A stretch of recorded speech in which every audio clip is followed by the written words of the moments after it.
Hey, what's up? It has been a few weeks now since Beast Games, round one, and boy, is the internet on fire right now. Oh my God, this has been absolutely crazy to watch unfold and not be able to chime in because I signed an NDA, so I obviously can't talk about Beast Games until Beast Games comes out. So by the time you see this video, I don't know how long. I'll put the date that I filmed this. August 10th, 2024, just so everybody knows when I'm filming this. I am about to leave in 5 days or 6 or 7. I don't know. I don't have my flight information yet. That's another part of Beast Games. We just don't know anything until it's happening in front of us. But yeah, in theory, I'll be leaving in the next week for Beast Games Round 2, which is supposedly when Amazon is taking over production. But that being said, this whole thing could get canceled right now. I just don't know what's going to happen because of all the stuff that's coming out and that's happening. So as somebody that is competing currently in Beast Games, and like I said at the beginning of the video initially, like I don't know how far I'm going to go in this. But I wanted to make this now because I am going to the next round, and a lot of people that have come out with like complaints and other things, they have been eliminated. So their opinions are skewed because they've been eliminated. So because I'm still in the games, I wanted to give you guys my opinions on things now before I don't know. Like I said, I don't know how far I'm going to get. I don't know what's going to happen over the course of the next couple of weeks. But that being said, I just wanted to share my thoughts and opinions about the situations that are kind of coming out online. So first of all, I really don't know where to start, so I'm just going to rattle off some things. So thank you for tuning in, and thank you for paying attention, and I hope this helps clear some things up. And I don't know.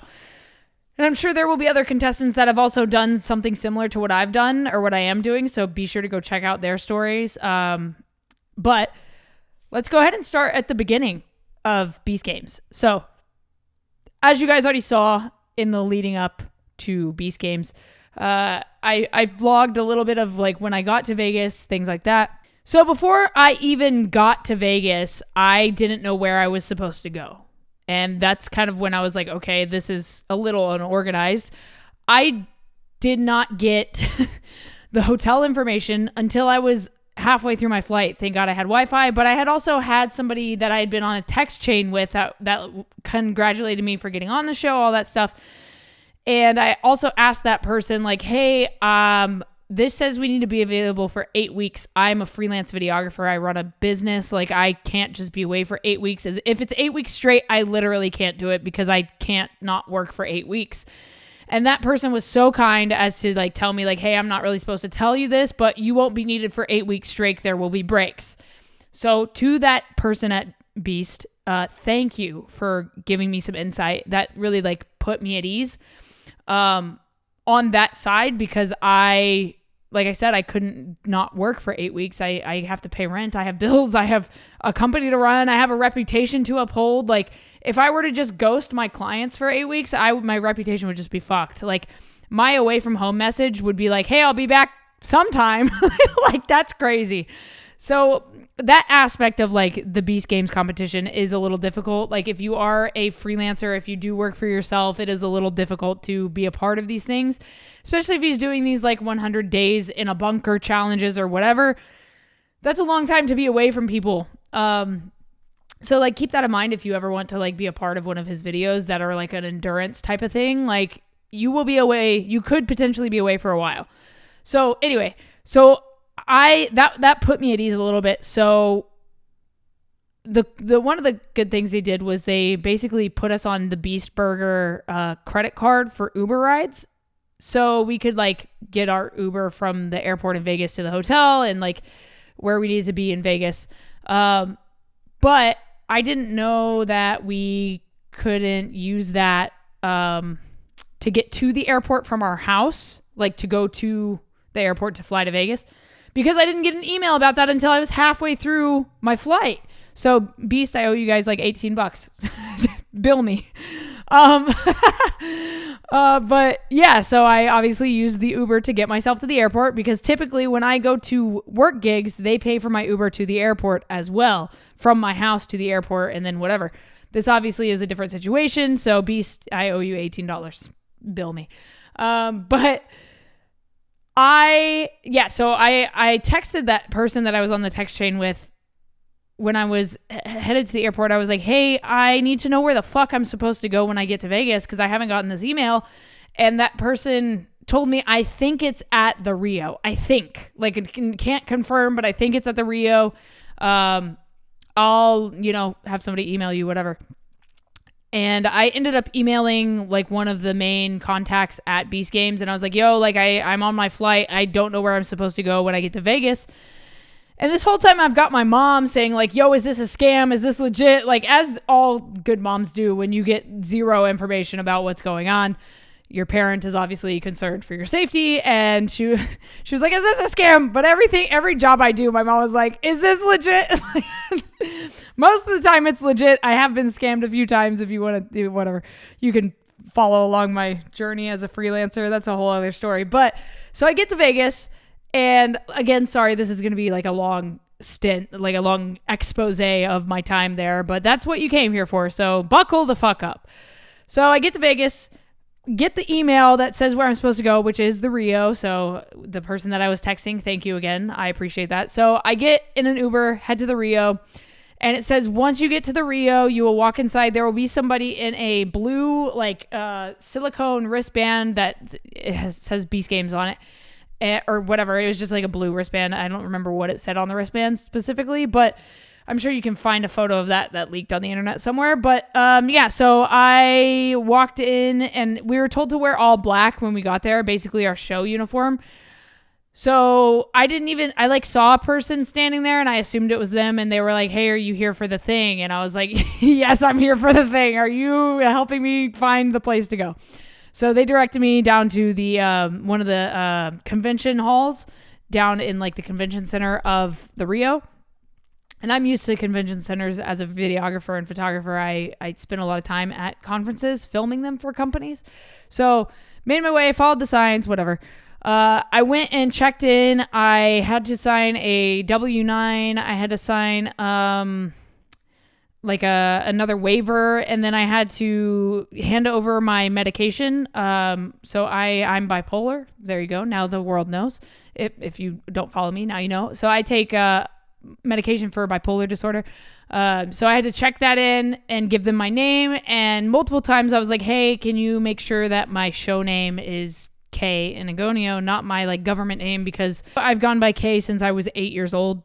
So I would like to be known as that. I don't want to be known as my government name, and I'm a musician. And so there's like a lot of reasons I go by K. So they double checked that. And then I walked over to medication, the whatever pharmacy dump, and I handed over my medication. They verified my info with this wristband that I should get that for, to show you guys things. I don't actually know where it is, whatever. But I should find that. Hold on 2 seconds. Let me just find that. There you go. Beast Games wristband, the official wristband. There it is. Proof that I was on the show. Just further proof. So, I was given that wristband. It has like an RFID chip on it that we couldn't keep. I know somebody found one on the ground after after the games were over, when we had to like return these. They basically, as you can see, they cut the RFID tag off. But somebody I spoke to actually found one of the RFID chips.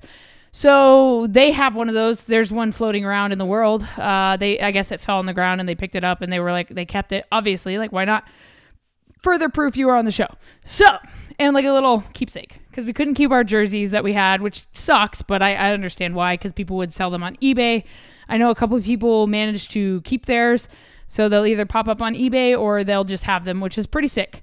But the next round, I kind of want to keep the jersey because it's like a hockey jersey. Or I assume we have different jerseys. So I think they're these cool hockey jerseys that we took photos in. I'll get to that. So we got sorted out with the RFID tags, gave my medication, and then I had to go check into my room. Once I checked into my room, they were like, hey, you can go get free food from Beast Games down by the convention center again, or you can go pick up food really quickly in the food court at the Rio, and then you have to go up to your room. If you are out of your room, aside from getting food, like if you go to the casino, if you go to the pool, if you go outside to smoke a cigarette, you will be eliminated from the games. Which is a little extreme, but they were trying to keep people from talking to each other. It's kind of hard to keep 1,000 people, much less 2,000 people, from talking to each other if they're staying in the same hotel. There were a couple different hotels. People were staying at the Luxor. I know a couple people that are in the games that actually, like, one guy that I met went to a club and got back at the hotel at like 7 a.m. He didn't get eliminated. I don't know why, but whatever. They told us, by the way, they were tracking us, which is not true. They were like, we see your green dots. We know where you are. RFID tags do not have tracking capabilities on them as far as I know, but I mean, maybe I'm just stupid and they do. But I don't think they can track 2,000 people. Anyway, I know some people took their bracelets off and then went and did stuff and then came back, put them back on. Whatever. Kudos to you. Congrats. Anyway, I got my food, went up to my room, got some stuff at like the little convenience store in the Rio because I was like, okay, well, we basically can't leave our room until they tell us when we can leave our room. So we assumed we would get a call time to be down in the lobby or in the convention center at a certain time. So I go up to my room, assuming I'm not leaving my room until the next day, until like early the next day. I thought we were going to get like a 2, 3 a.m. call time for some crazy reason because they just didn't communicate with us. So I'm watching a documentary about the Apollo 11 moon landing. And I'm like refreshing my email every 5-10 minutes because I'm like, yo, they got to tell us before like 11 p.m. because people are going to go to sleep. Like they got to tell us a call time. So, and I don't know if I actually have time. I probably do, but I've gotten so many damn emails from these guys. Call time. There it is. Okay. So there's the call times. Okay. So here's the deal. At 9 p.m., we get an email that says, hey, if you're in the Rio, go to the convention center right now. We have to like give you something and give you more information and we're going to watch a video. I was like, what the fuck? It's 9 p.m. So we all go down and mind you, there's 1,000 people or however many people were at the Rio trying to get the elevators to go down. There's no stairwell that we have access to for some reason, which is interesting because like in an emergency, you're supposed to take the stairs, but we were told not to take the stairs, which is just insane. So we all had to wait for the elevator and cram into the elevator. And so we all go to the convention center and they give us trash bags, these massive like lawn clipping sized trash bags for like lawn care. So they give us these trash bags and we're like, what the fuck? Okay, we have trash bags now. So we essentially get told that we're all sat in this ballroom. They're like, don't fucking talk to each other. Don't say anything. There are people like whispering and they're like literally stop talking to each other. So they kept reiterating not to talk to other contestants. So we get our trash bags. We're told we're going to watch a video. We never see a video. We like just don't get a video. We later got that video sent to us via email. How's it going, everybody? Ooh, that's a bad intro. I've been flying around checking out all the Amazon sets. This show is going to blow your mind. Every episode's bigger than our biggest video ever. I don't even know how we're pulling all this off, but something I've been thinking about that I just want to make sure you all had the right expectations coming into is obviously there's 2,000 contestants. I don't remember if I said that publicly or not, but there is. And I just want to make sure everyone's aware that, you know, at the start, I'm not going to be able to hang out with everybody or, you know, do really much more than maybe give you a high five because there's just a lot of people. And I don't want people flying in thinking, you know, we're going to be able to spend hours together. If you make it really deep in the challenge, you're in top 20, top 10, we're going to hang out a ton. I mean, this is all I'm doing. My schedule's cleared until the show's done. You're going to have a great time. The show's awesome. Everything's awesome. But I just want to make sure you come in with that expectation. Can't wait to meet you all and start filming. And it's going to be a great time. Which was not what we were told. We were told 1,000 people, and then he was like, oh, there's 2,000 people. And so we're like, what the fuck? There's twice as many people here? What is going on?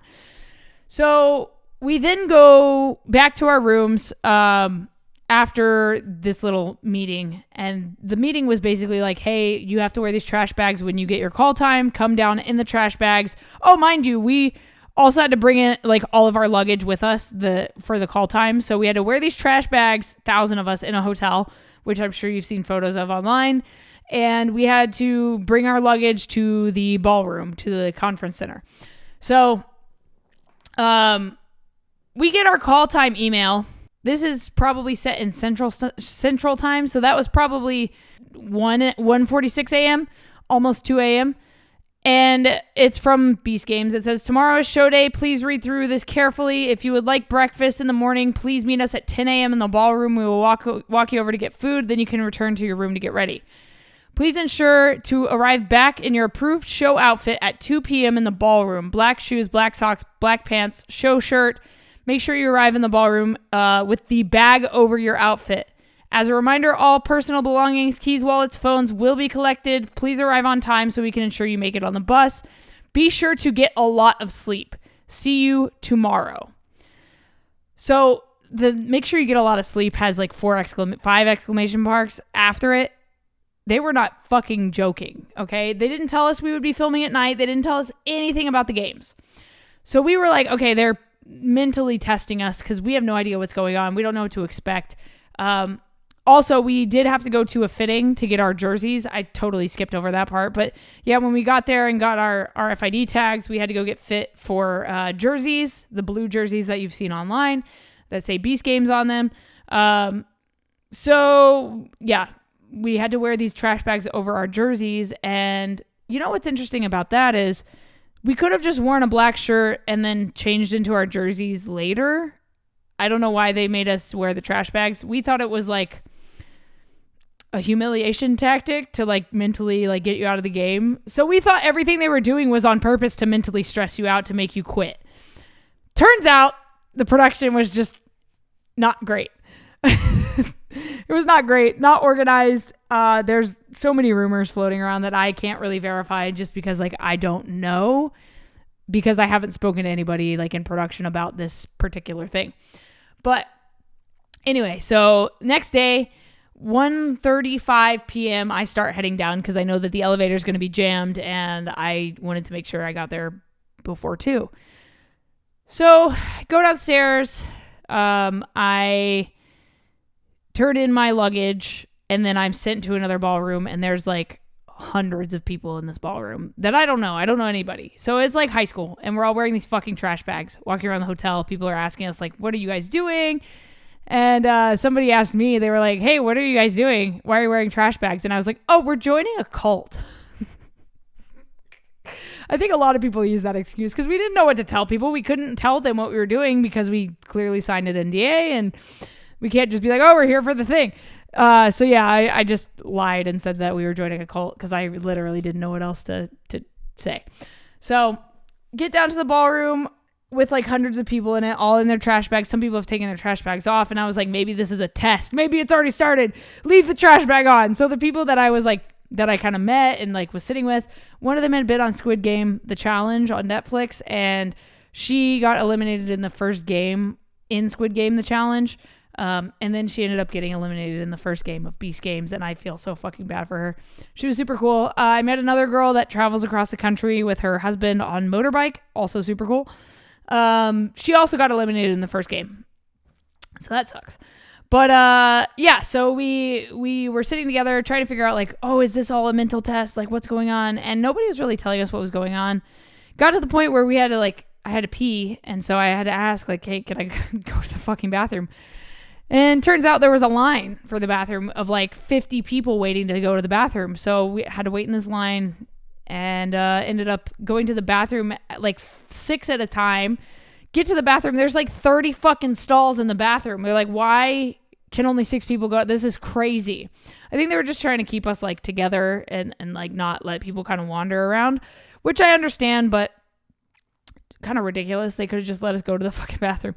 Anyway, so that was interesting. We were stuck there until I don't know when, because we didn't have our phones anymore. We gave up our phones, our wallets, our keys, our luggage, our personal belongings at 2 p.m. when we arrived. I assume it was like 6 or 7 p.m. by the time we actually got on the bus. So we get on the bus. We don't know where we're going. Oh, also, we have to walk outside in the Vegas heat. We were only there for like, just walking to the bus, but we're still in fucking trash bags. So it's hot. It's hot in Vegas. It's like 110 degrees in Vegas at the time. So get on the bus, whatever. And they take us to, and we kind of found out, we were like, we're going to Raiders Stadium. We're going to Raiders Stadium. That was like the excuse. That was the rumor going around that we were filming at Raiders Stadium. But yeah, so we get to Raiders Stadium and we were told you could take your trash bags off, and we're like, fuck yeah.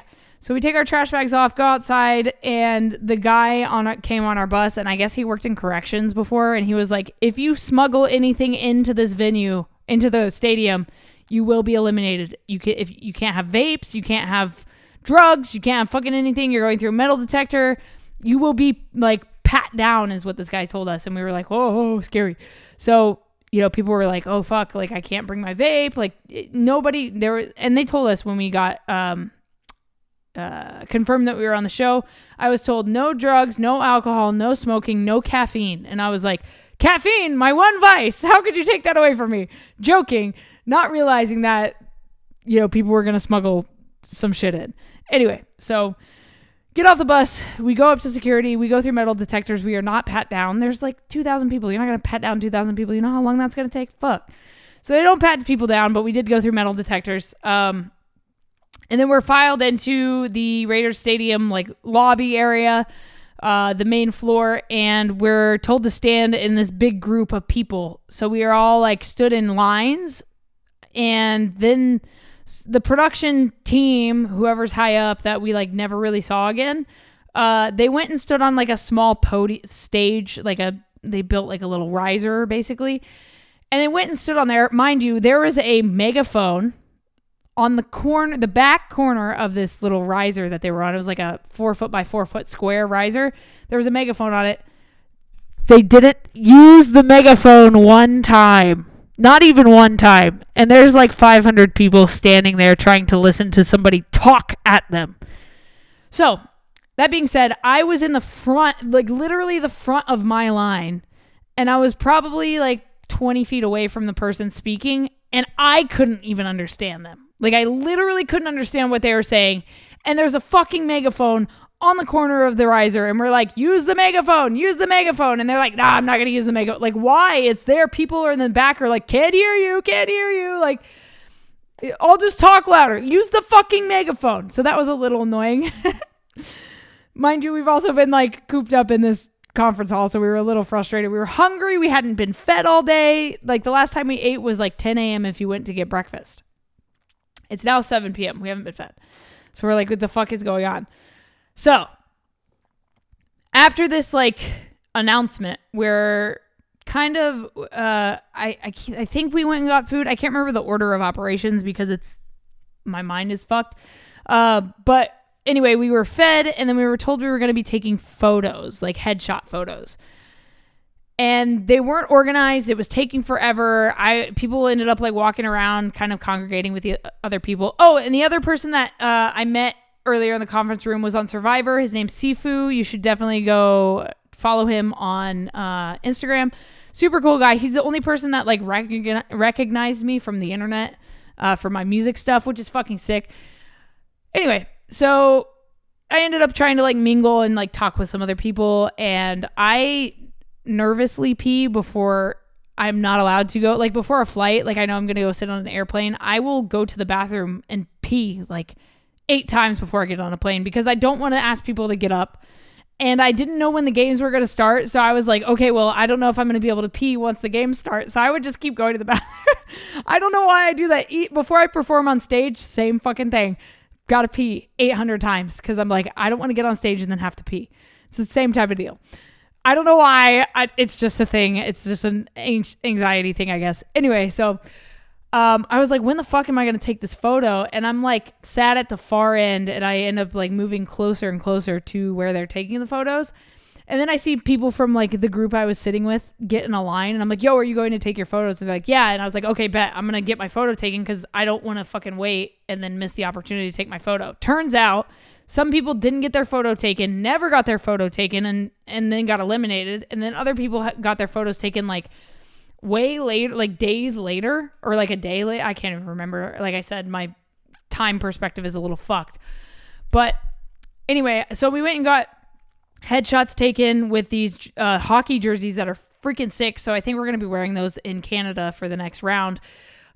So yeah, we took these headshots. We wrote our name on a whiteboard, held it up so they knew who we were, and then we took like a normal straight face, like smiling photo, and then we could do like a character photo. So I always like do the same kind of photo because I'm a metal screamer, so that was like what I did. So took the photo, went back, sat down for another, I don't know how long, because again, no clocks. Well, there was actually a clock. There were clocks on the TVs. And so that was like our sense of time. I don't know if they were correct though, because I'll get to that in a second. We end up going down to the where the players go out on the field, like where the locker rooms are essentially. And we get down there and we're waiting to go out on the field. And there's a timer, like there's a clock on one of the screens, and it literally freezes for like 15 minutes. And I think that's going to help me later in the games because Jimmy's always like, remember things. So I was like, okay, let me try to remember this. So I memorized the code, and I was like, this could be for like a combination lock sometime in the game. So every single like hour, I would repeat this to myself so I wouldn't forget. The number was 21:55:02. That's what the time froze at for like 15 minutes. So I don't know if we were ever actually in the same time, ever. I don't know if they reset it at midnight. I don't know when that clock was reset or if it was reset. But all I know is that it froze for like 15 minutes. And I was like telling people, I was like, see, like I told a couple people that I like met and like knew. I was like, yo, try to memorize this number because we might need it later. So every hour throughout the whole games, I would repeat 21:55:02. Because I was like, if we have to do a combination lock, I'm going to be able to open that shit. So we eventually get to go on the field, and they're like, we're filming. There are cameras everywhere. Be sure to be excited when you get out on the field. Okay, we're acting now. Here we go. So we go out on the field in Raiders Stadium. I had never been in Raiders Stadium. Freaking sick stadium. It's got like a dome roof with skylights, which later would be the bane of my existence, of all of our existences.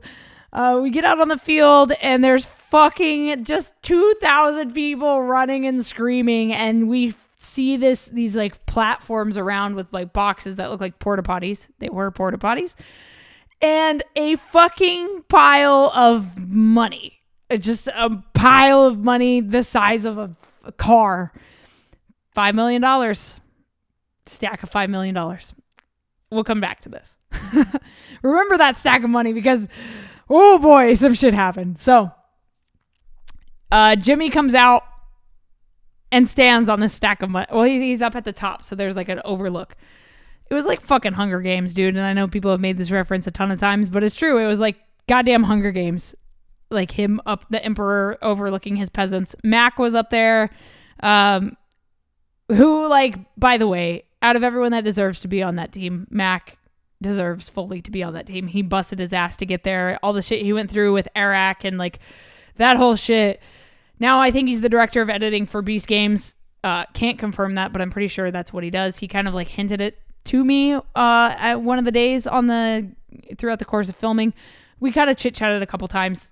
Fucking cool dude. But yeah, he deserves to be there for sure. He is so good at editing and great at like being a part of the show. So they're talking to us. They're like, we got to refilm this. So like after like being tired, being, confused about what's going on, we had to like perform and be like this mass of people. So we get the shots they need. They're like giving out Feastables. And of course we're excited because we're like, fuck yeah, Feastables. Yeah. Like, product placement, whatever. Come to find out that this first episode, which was multiple games, would be for a YouTube video, not for Amazon. And we were like, what the fuck? We thought this was an Amazon production, but I guess Jimmy's making the pilot be on his YouTube channel, which makes sense to me. And then Amazon is taking over and doing the rest of the show. Because they only needed 1,000 people for the Amazon thing, but they were trying to break a world record for this episode. So they did with the 2,000 people, the most GoPros used in a production and other things. Hi, sorry, just going to insert my voice here for a second because I fully forgot to talk about the underwear situation, which was not okay. So let me just touch on that real quick. So there were some women that were on their periods and they didn't get their underwear for days. And so they were bleeding through their pants and this is all very true. They put the underwear in alphabetical order. So if your last name was Smith, or started with a Y, you didn't get your underwear for like, I don't know, 3 days into this 4-day challenge, which is pretty fucked. They could have been more organized with this. They could have had more staff, but like I said, actually, I don't know if I said this, but the first day, I guess like 30 of the local staff left and they quit on site. So they had to try to fix that. But yeah, the underwear thing was pretty fucked. I only waited 2 days for my underwear and socks. That being said, I tour with bands for a living. I'm in a band, so I'm, dirty underwear, no big deal. But for some people, it is a big deal. So, yeah, that was pretty messed up that they did it by alphabetical order. And some people's stuff was just gone or missing. And some people never got their stuff back. That doesn't mean Mr. Beast is sniffing people's panties. Like, it was unorganized. So, yeah, that's the underwear situation. Okay, back to the video. Okay, so we were earlier split up into groups A, B, C, D. 4 groups. And so they're like, group A, go stay with your group out on the field. So we end up finding out that we're in different groups of what I can assume would be 500 people. And so we get with our groups A, B, C, D, and then they're like, okay, then there's these like big curtains covering our first challenge. So we're like, okay, everyone go stand over here. We're going to get this shot. They pull the curtains down or drop the curtains or whatever. And it's these massive concrete balls that say 10,000 pounds on them. And we're like, fuck yeah, so this is going to be insane. And I was like, 10,000 pounds, that's a lot of weight. We're told to then break up from our groups A, B, C, D into 5 groups. So chaos ensues, of course. They give out 5 different colored pennies, like the little colored things you wear in flag football. So of course I'm like, oh fuck, I got to go get a color. I didn't care what color I got. I didn't know there was like a rhyme or reason to it. I was like, okay, we split up into these groups. So the closest group to me is yellow. So I'm like, okay, I'm going to get in this fucking yellow group. And then a swarm happens because once you like tell 2,000 people to do something, there's going to be a chaos. And this is where things got scary for the first time. So we get into this mosh pit. I'm 5'3", so I'm small. I weigh 105 pounds soaking wet. And people are starting to like crush to get to the front to get one of these colors. And I was like, yo, we gotta chill. This is how people die. Like, coming from the music world, I know this is literally how people get crushed to death and trampled. This is how people die. I was like literally yelling like, yo, calm down. Like, this is how people die. Everybody calm down. Of course, nobody's listening. And then I see this guy and he's got like 6 fucking colors, 6 pennies in his hand, and he's like handing them out. One of them falls on the ground and I grab it and I'm like, okay, good. Got one. Yellow team. So I get out of the chaos. So we line up in our different colors. And I guess from what I heard, red team didn't have a chance because it was like the older people and smaller people and women and blah, blah, blah, blah, blah, whatever. So we have to lift, we're in teams of 400. We have to lift 10,000 pound boulders. Come to find out those boulders were hollow.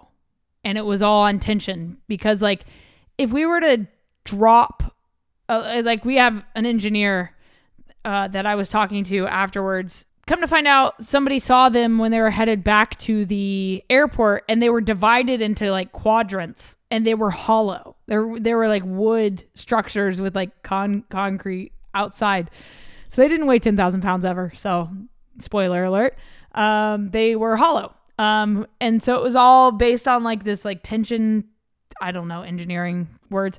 I'm not an engineer, but yeah, it was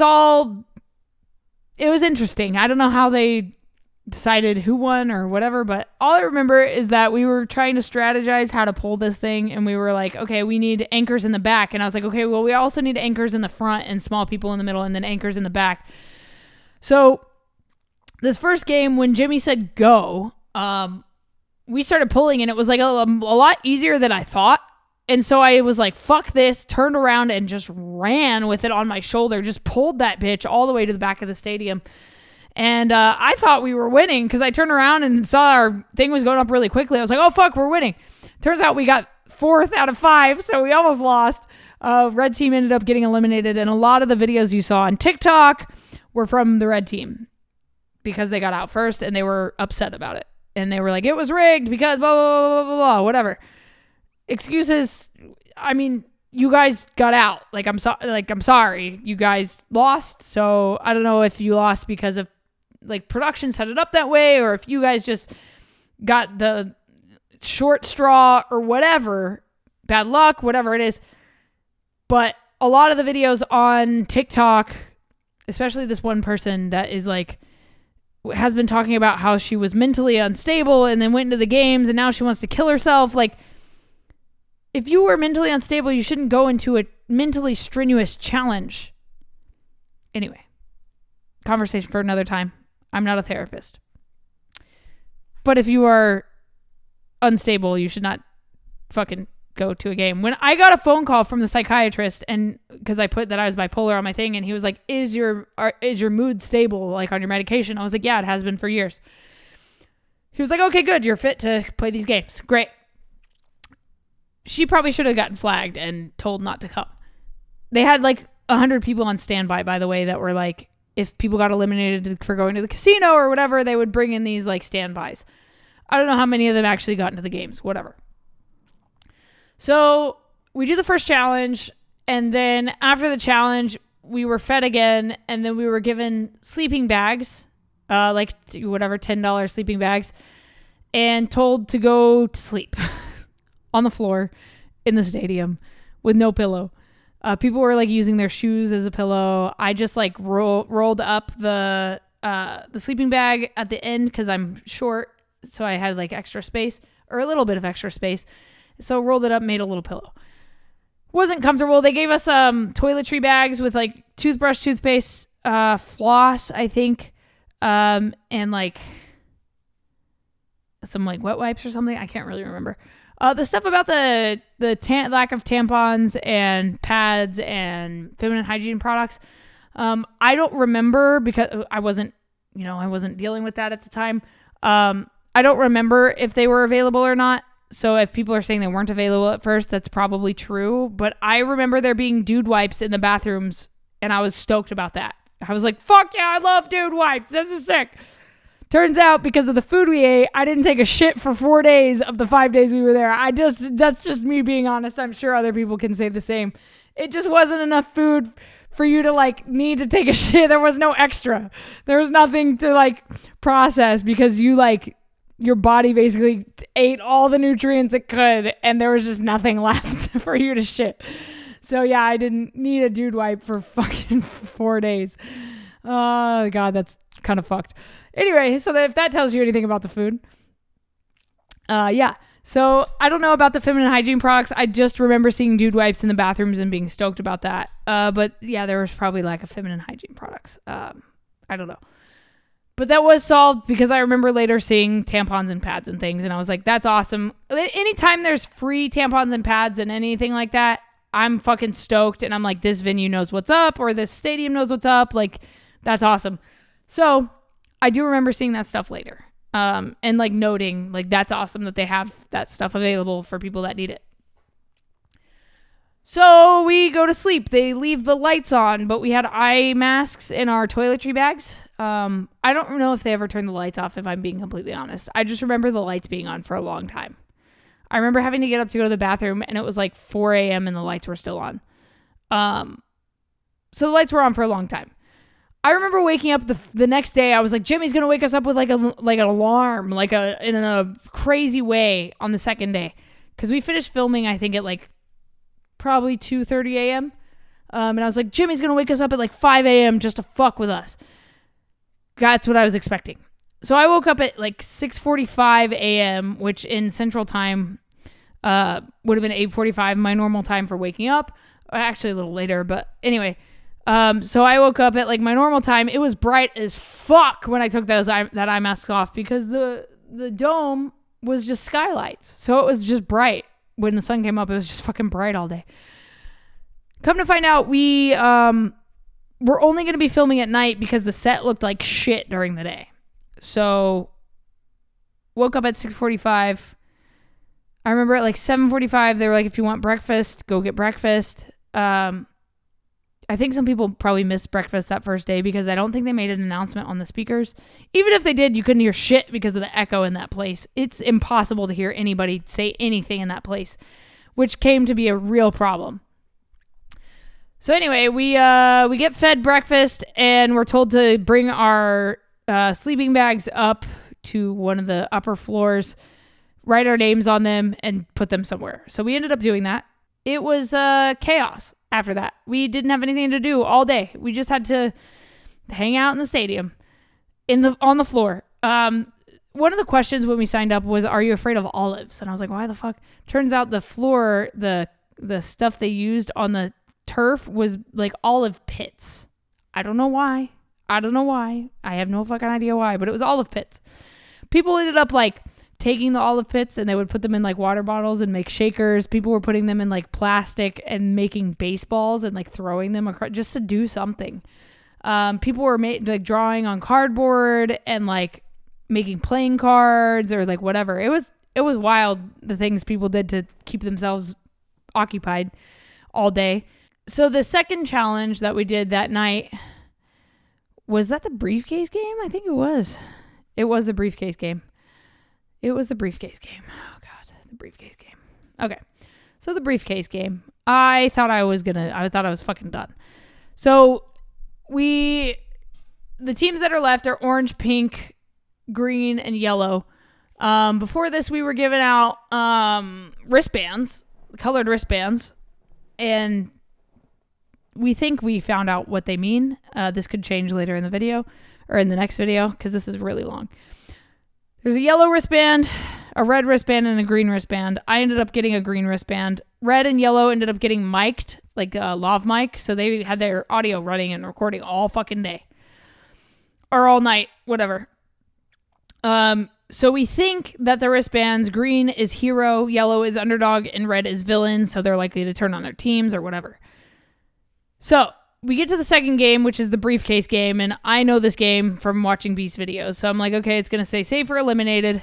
Pink team went first and they were closest to the door, the exit door that you could leave anytime. And I think, correct me if I'm wrong, I think the pink team had the most people self-eliminate. And I think psychologically it's because they were closest to the exit. And so they were like thinking about it all day. They were like, I can just leave. It's right there. Nobody will notice. My team, yellow team, was closest to the money. I don't think anybody on our team left. We did have one guy leave before the briefcase game, or want to leave before the briefcase game. And we were like, dude, don't leave. Nobody's left on our team yet. Like, just get through the challenge and get out that way if you really want to leave. Like, don't just walk out. And Mac came over and he was like, what's going on? And we were like, this kid wants to leave. And he was like, dude, that's $5 million. You really want to walk away from that? And he was like, I'm just tired. And Mac was like, dude, don't fucking leave. So the guy was like, fine, I'll stay. He ended up staying. So the briefcase game, we get through everybody, and then yellow team, right before yellow team is supposed to go and compete, they're like, we're going to break for lunch. It's like 11 p.m. right now. And we're like, you've got to be fucking kidding me. We've waited like 4 hours to film our section so that we can fucking do this and then go to sleep. And now you want to break for what, like 2 hours to go eat? That's fucked. So we were mad and we were like, fuck that. We're not leaving. So like, I think like 15, 20 of us stayed down there and skipped that meal because we were like, fuck that. We're in the front of this line. We are not going anywhere. We were strategizing on like what briefcase we were going to get, whatever. And mind you, when each team went, Jimmy would pop up a visualizer of the plot of the briefcases. So it would show you where like the green ones were, and there were 50 red ones. So if you got a red one, you were eliminated. So we were trying to strategize. So everyone finally comes back from lunch at midnight, whatever. And by the way, mind you, my voice is like going away at this point in the games because I've been yelling and hooping and hollering, whatever. So Jimmy's like, hey, yellow team, remember how I told you guys to remember things? I'm not going to show you the map. And we were like, you gotta be fucking, we're just being tortured at this point. Like, what the fuck? And we argued and yelled and blah, blah, blah. And he was like, all right, well, if you guys want to see the map, like, I'll put it on the screen for 5 seconds. So he puts it on the screen for 5 seconds. We try to memorize. I'm like, okay, I'm going to get this one. Don't fucking go get this one. Get a different one. We all like tried to strategize. And it was chaos. Like our team, instead of being in our little lane, ended up taking up the whole front of the stadium to run to get these briefcases. And the guards, the Squid Game looking motherfuckers, were like trying to keep us controlled, but we were like, fuck you, this is fucked up, let us go. And so Jimmy goes to tell the guards, like, go ahead and move out of the way so they can, but he said go, and that's all everybody heard. So everybody's running, and I have a producer in front of me that's like, no, go back. And I was like, what the fuck? He was like, go back. And I was like, okay. So I go back to the line, and Jimmy in the microphone says, well, I guess I did say go. And I was like, fuck you, I gotta go. So I like ran to my briefcase. Somebody else grabbed it, and I was like, fuck, I'm fucking done. I'm out. But I end up running to like the back quadrant of this fucking stadium. There's one briefcase on the far side, and I'm like, yo, is this briefcase fucked? Like, what do I do? And they were like, this girl, bless her soul, she was like, take that one, it's green, 100%, I guarantee, I put my life on it. I was like, all right, it's your life, let's go. I still thought it was an eliminated case, so I had a green wristband on at this point, so the camera kept like following up with me. So camera comes over, and I'm like, hey man, like, it's been real, this is probably the end of the road for me. Thank you, Jimmy. This has been really crazy and a cool experience, but this is probably red. So we open our cases. My case is green. We're all freaking out. We're so excited. Camera comes back over. Mac comes back over, and I'm like, yeah, what the fuck? And before that challenge started, I told Jimmy, I was like, hey, Jimmy, Jake Paul is fighting Mike Perry. I need to know. They're fighting tomorrow night. And he was like, if you make it through this next game, I'll let you know who wins the fight. I was like, fuck yeah.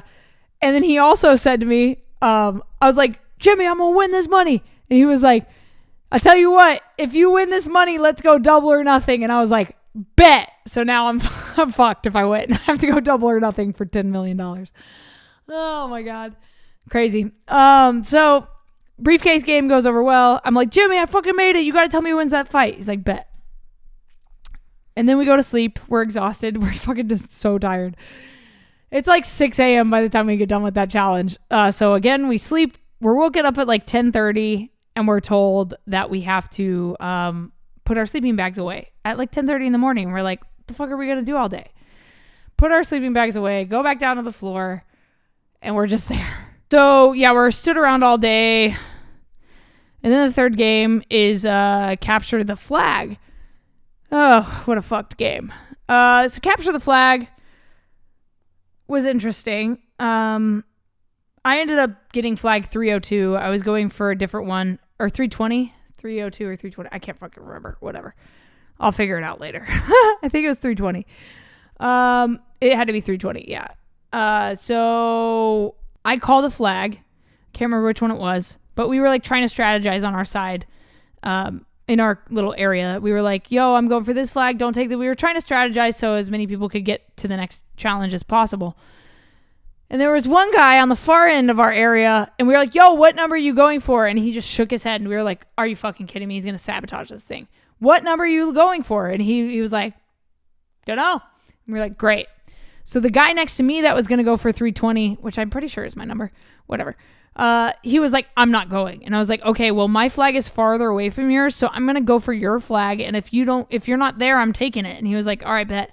So Jimmy hits the horn on his megaphone to signify us to go.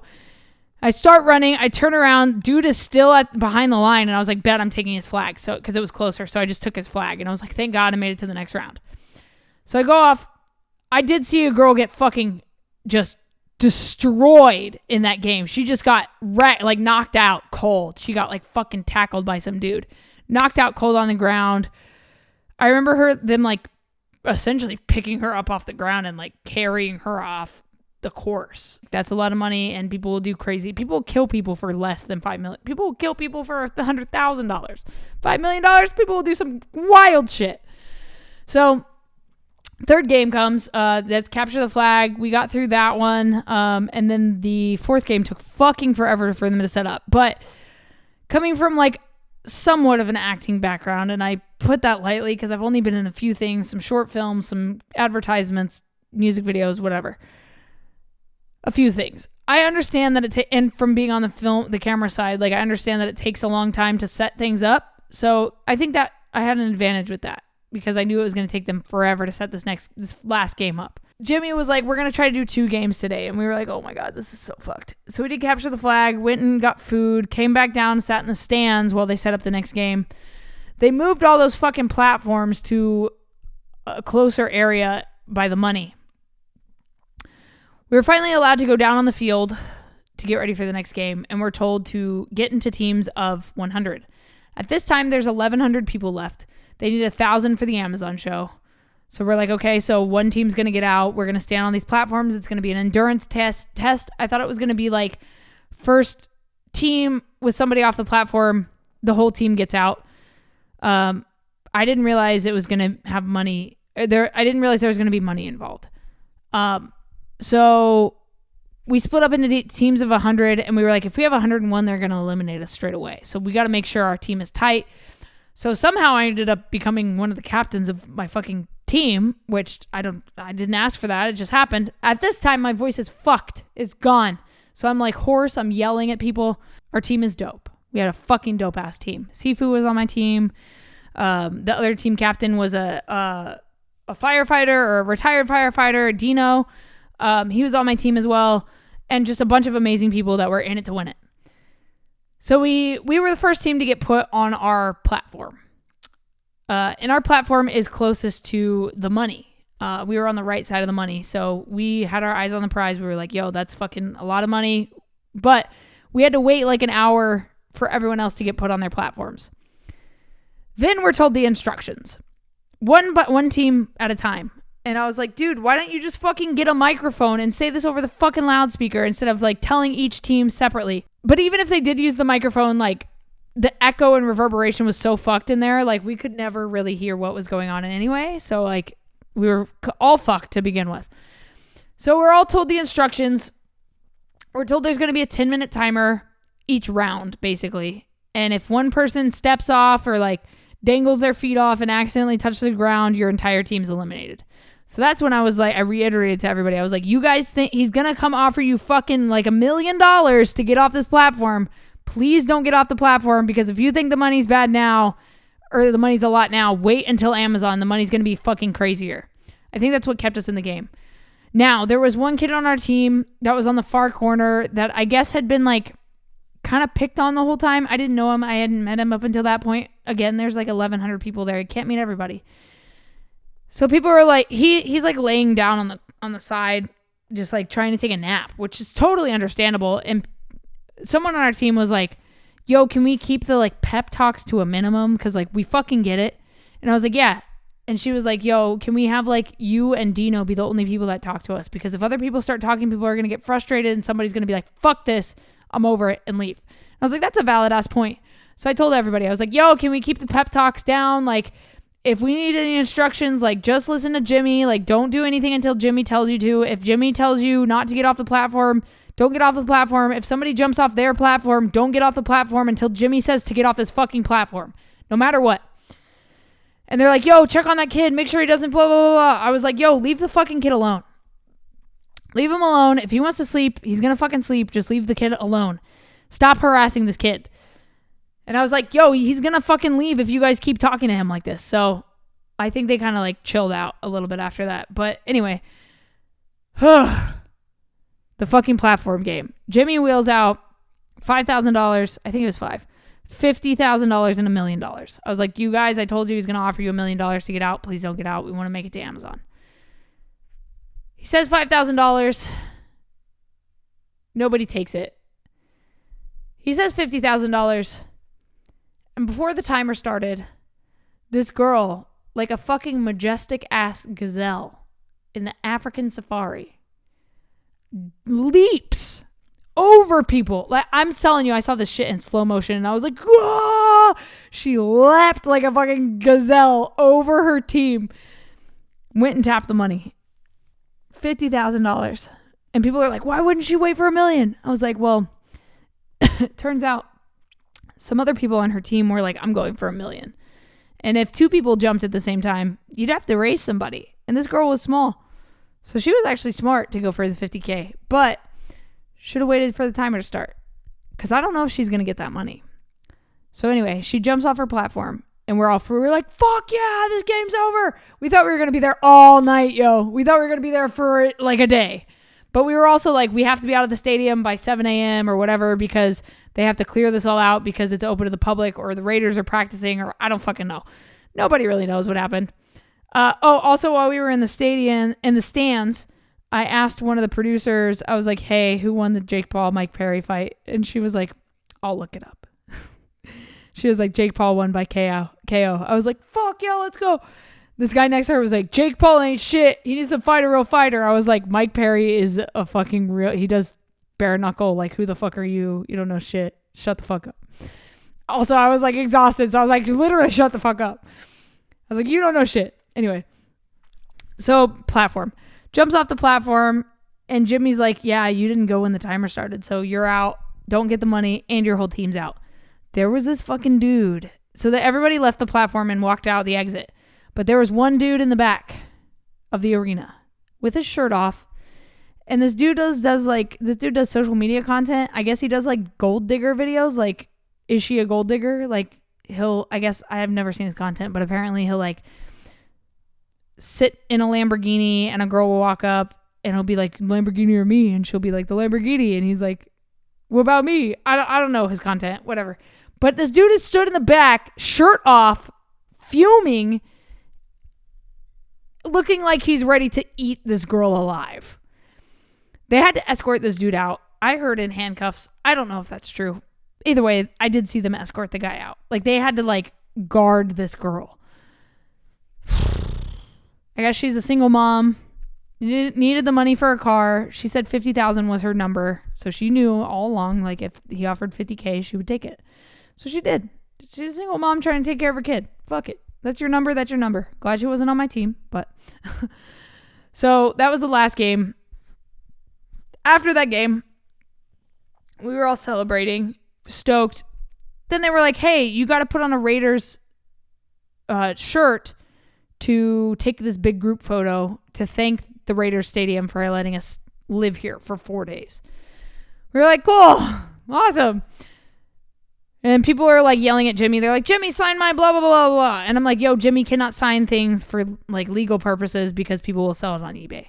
So we take this big ass group photo and then we're told to go to the exit to get on the buses. That was chaos. Obviously, you can't get 1,000 people through an exit at the same time. Oh, fuck. I totally forgot. The money. Back to the pile of money. So we finished this challenge on the platforms and Jimmy's like, everyone get up here to the money. Like, let's all take this last shot. So we do the last shot. And then motherfuckers start stealing money. They start picking up money and putting it in their pockets. Not gonna lie, I picked up some money and I was like, oh, fuck, can we take this? I kept asking people, I was like, can we take this? What's going on? We can't take this money. So we start like taking money. And then I asked Mac, I was like, Mac, can we take this money? And he was like, I don't think so, but like, I didn't see anything. And I was like, I'm going to put this money back. And then one of the other show guys, producers was like, hey, put the money back. You can't take the money. And I was like, confirmation, we can't take the money. There's also like thousands of cameras. So if you took some money, you're going to get fucking caught. So come to find out, there were $17,000 to $18,000 missing from that pile of money. So motherfuckers stole that shit. Stole it. I saw people with bricks of cash. I don't know if they got caught. I don't know if they put the money back. I don't fucking know. But all I know is motherfuckers stole that shit. Crazy. So that was the rundown of Beast Games. This has been like an hour long of me talking about this shit. Anyway, I am headed back for round 2. I guess I'll continue my vlog from here. So the next episode you see will be me heading to Toronto. Mind you, I'm going to preface it with this. I film rocket launches at SpaceX. There is an IFT-5 launch coming up either at the end of August or the first week of September. So regardless, I will not be continuing the entire way through Beast Games because I have to go film this historic rocket launch. I get that this show is a big deal. SpaceX rocket launches are a bigger deal for me. $5 million is a lot of money. Getting to experience a rocket launch where they're trying to catch a booster back at SpaceX, that's a bigger deal for me. So I'm going to go do that. and it's guaranteed pay. So that's the end of this episode. I'll see you guys for the next part. Hope this was entertaining. Hope you learned some things. I hope I cleared some shit up. Probably not, but whatever. Fuck it. This is my insight on Beast Games 2024. I survived so far. See how far we go. All right. See you.